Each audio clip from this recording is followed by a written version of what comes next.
Ayun, mega love shoutout po sa inyong lahat, Luzon, Visayas, and Republic of Mindanao, Province of China ni Digongyo. Ngayon mga kababayan, ito na nga ang sinasabi ko sa inyo. Kung napanood nyo po yung isang video na kumakalat ngayon na si Digong nagsalita na bakit pumirma si BBM ng budget sa 2025 na puro blanco daw yung mga pondo, hindi daw nilagyan ng amount. So, kalaunan, ngayong umaga lang, sumagot na si Pangulong Bongbong Marcos na sinungaling si Duterte. Bakit?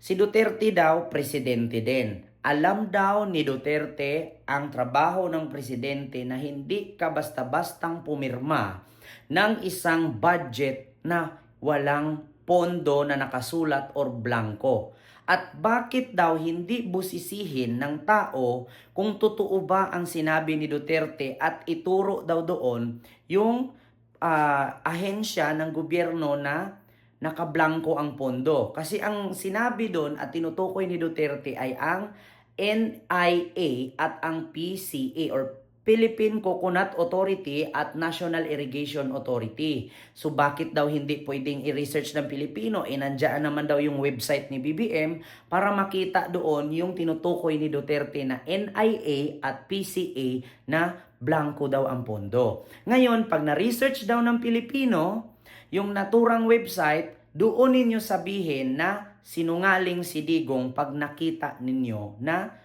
totoo ang sinasabi niya. Ngayon, pag nakita ninyo na hindi naman blanco sa website, ibig sabihin, tama nga si BBM na sinungaling si Duterte. So ito po yung video, si BBM po mismo sumagot na sa paratang ni Digong. Alam niyo, sa totoo lang mga kababayan ha, ipi-play ko po yung video. Ngayon, pagkatapos ng videong i-play, tsaka na natin dagdagan yung ating reaction. Ito po ang video. Panoorin nyo po. Ayan po. He's lying. He's a president. He knows that you cannot pass a law without with a blank. He's lying. He's lying because he knows perfectly well that that doesn't ever happen.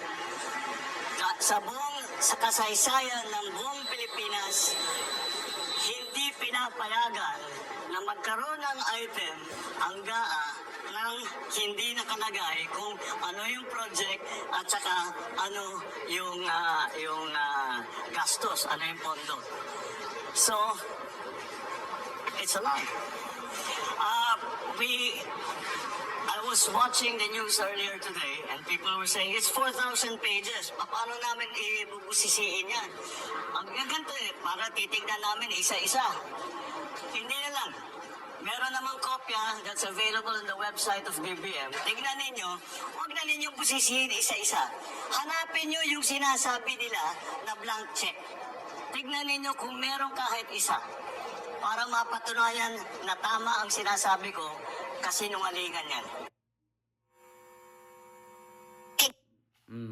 Ayan mga kababayan, sinasabi ni Pangulong Bongbong Marcos.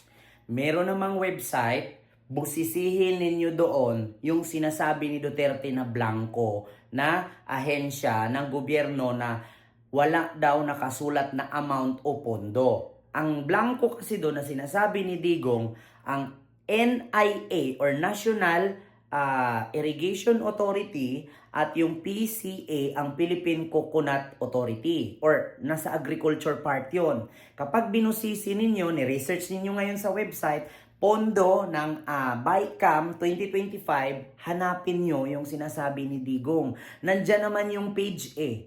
Diba? Kaya nga sabi ni BBM, paano namin ma-explain sa inyo isa-isa 4,000 pages pero ang nilabas ni Digong 2 page lang. Kaya nga sabi ko sa inyo sa live ko kagabi, paano nasabi ninyo na walang laman, na walang nakalagay na pondo, napakakapal po ng pinirmahan ni Pangulong Bongbong Marcos na libro ng pondo sa 2025 BICAM budget.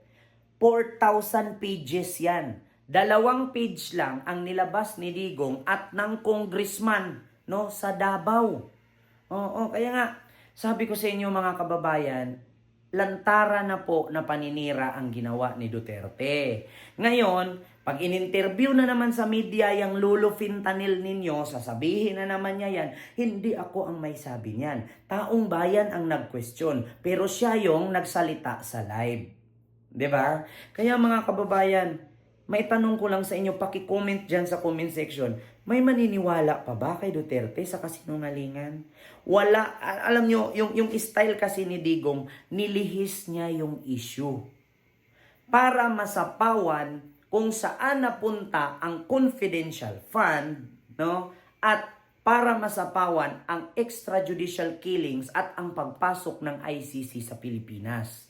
Bakit? Malaking kahihiyan kasi sa pamilya nila at kapag napatunayan na sangkot sila sa extrajudicial killings at droga sa Pilipinas, talagang mawawalan sila ng karir sa politika. Mismong lugar nila sa Davao City, isusuka sila ng tao. Kaya ang ginawa ni Digong ngayon, reverse psychology. Alam niyo ibig sabihin ng reverse psychology?